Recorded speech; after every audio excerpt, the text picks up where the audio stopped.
Денес го празнуваме споменот на преподобната маченичка Евгенија и другите со неа. Ќерка на Филип, епарх на целиот Египет, родена е во Рим. Во тоа време христијаните биле згонети од Александрија и живееле надвор од градот. Девицата Евгенија ги посетувала христијаните и од се срце ја примала нивната вера. Побегнала од своите родители со нејзините двајца верни евнуси, се крстила од епископот Елии и преоблечена во машки алишта, стапила во машки манастир, каде што примила и монашки чин. Толку го очистила своето срце со доброволен подвиг што примила од Бога благодат да исцелува болни. Така исцелила некоја богата жена Меланија, но после тоа оваа жена сакала да ја навлече Евгенија на телесен грев, не сомневајќи се дека Евгенија е женско. Кога била решителна одбиена од страна на Евгенија, таа лоша жена за одмаз да отишла кај епархот и ја наклеветила Евгенија, исто онака како што некога жената на Пентефли целомудрениот Јосиф. Епархот наредил да сите монаси ги извеле на суд и заедно со Евгенија во затвор ги затвориле. Но кога Евгенија била изведена на суд, му се покажала на својот татко како негова ќерка. Израдуваниот Филип тогаш се крстил со целиот свој дом и Филип бил избран за епископ Александриски. Кога за тоа слушнал римскиот цар, го испратил лошиот војвода Тереци, кој откако дошол во Александрија тајно го убил Филипа. Тогаш светата Евгенија се преселила во Рим со својата мајка и со своите браќа. Во Рим бестрашно и ревносно ги предведувала незнабожците и преобратувала во верата вистинска, посебно девојките, и така во верата привела некоја прекрасна девојка Василија.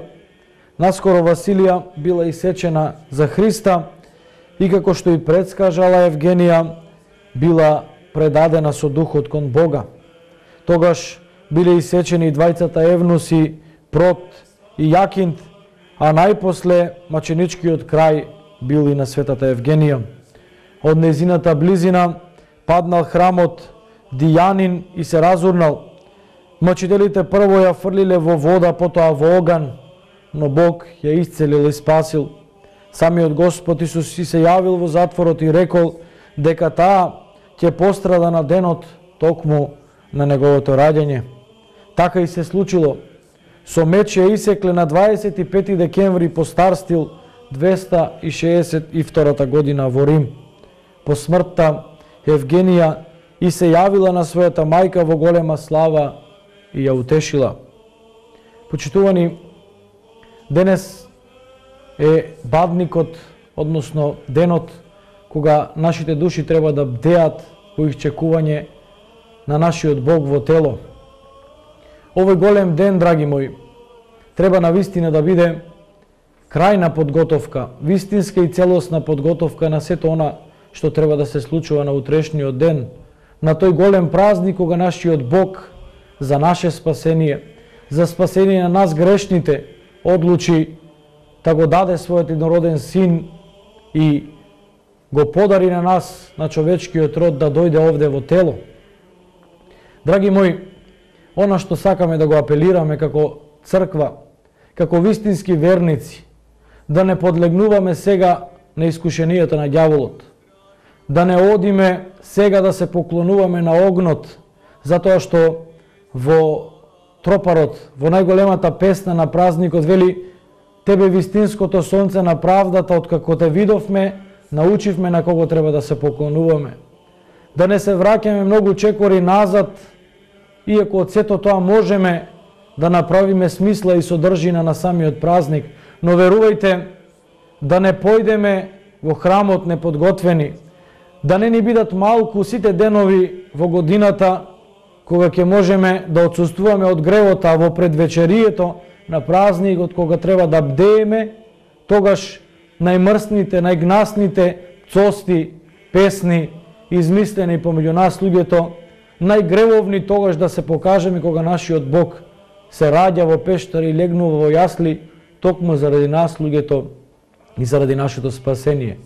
Затоа, апелирајќи вистински да се подготвуваме за празникот, вистински да ја подготвиме нашата душа и тело и срцето и во него да ни се роди овој младенец кој што го преобрати светот, нашиот Бог, нека Господ Бог ни дарува таква умудреност, такво исцеление, таква просветленост за да можеме да чекориме кон спасението на нашите души.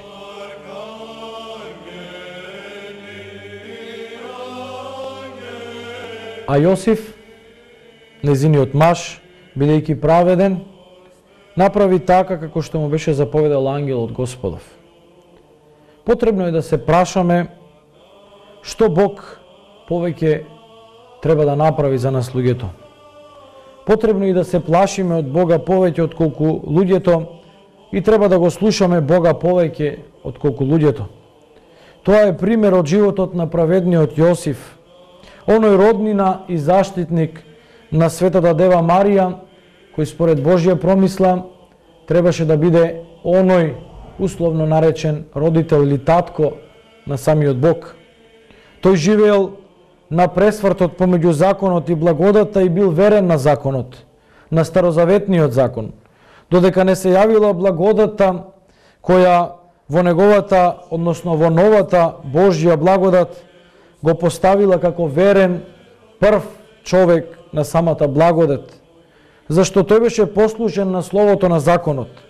Тој сакал да ја истера Светата Дева кога чул и видел дека таа е останата тешка од Светиот Дух. Но кога ангелот Божи му јавил дека Марија е зачната од Светиот Дух, тој се откажал од својата намера и не ја истерал, туку напротив, ја направил како што му беше заповедал ангелот Господов. Тој не расудувал ништо самиот од себе си, туку ја слушал волјата Божја и затоа Господ го удостоил со голема слава и на земјата и на небото. Тивко и тајно тој му послужил на Бога, а Бог го прославил јавно. И не само што тој се удостоил за Божјото царство, туку и неговите синови и неговите керки.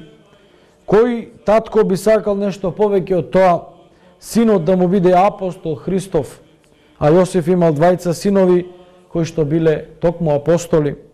Така Бог ги прославува оние кои се бојат од Него и кои Него го слушаат. О Господе велик, Боже на праведниот Јосиф, Помогни ни и нам грешните да ја љубиме Твојата правда и на Тебе единствениот да се плашиме и боиме, зашто на Тебе Ти прилега слава и пофалба во вечни векови. Амин.